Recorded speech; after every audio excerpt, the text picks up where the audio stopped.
Israel ఒక సంచలన చర్యకి దిగింది. సాధారణంగా ఇరాన్ ప్రేరేపిత తీవ్రవాదులు ఉండేటటువంటి లెబనాను, యెమెన్ను, పాలస్తీనా, అందులో ఉన్నటువంటి హిజ్బుల్లా, హౌతీ, హమాసు, అంతకైతే సిరియాలో ఉన్నటువంటి Islamic resistance force, Islamic jihadist force లాంటి వాటి మీద దాడులు చేస్తూ ఉంటుంది.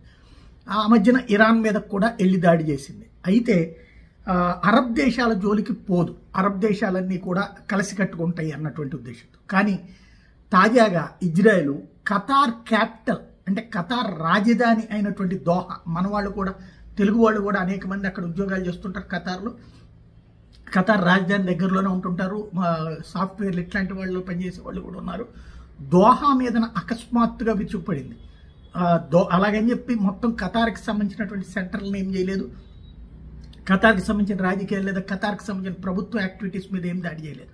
కానీ ఏదైతే ఖతార్కి సంబంధించి ఖతార్లో అది దాడులు చేసింది హమాస్ లీడర్లు ఖతార్లో ఉన్నారని, ఆ హమాస్ లీడర్లని ఖతం చేశాము, దానికోసం దాడులు చేశామని చెప్పింది. అంటే ఖతార్ ఓ రకంగా చెప్పాలంటే ఈ ఉగ్రవాదులకి మిగతా సమాజానికి మధ్యన అనుసంధానకర్తగా పనిచేస్తుంటుంది. లేదా నిధులని ఏదైతే ముస్లిం దేశాల నుండి తీసుకొచ్చి ఈ వీళ్ళకి అందజేస్తూ ఉంటుంటుంది. అక్కడికి వెళ్తూ ఉంటారు, హమాస్ తీవ్రవాదులు వెళ్తుంటారు, హిజ్బుల్లా తీవ్రవాదులు వెళ్తుంటారు, అట్లాగే ఇస్లామిక్ రెసిస్టెన్స్ ఫోర్స్ వెళ్తుంటారు, హౌతీలు వెళ్తుంటారు, ఇస్లామిక్ జిహాదిస్ట్ ఫోర్స్ వెళ్తుంటారు. అది వాళ్ళకి ఇతరులకి మీటింగులు కూడా పెడతా ఉంటుంది. ఇజ్రాయెల్కి వీళ్ళకి మీటింగులు కూడా ఖతార్ అనేక సార్లు పెట్టింది.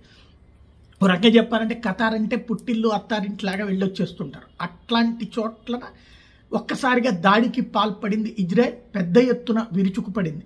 ఇది సంచలనాత్మకమైనటువంటి అంశం.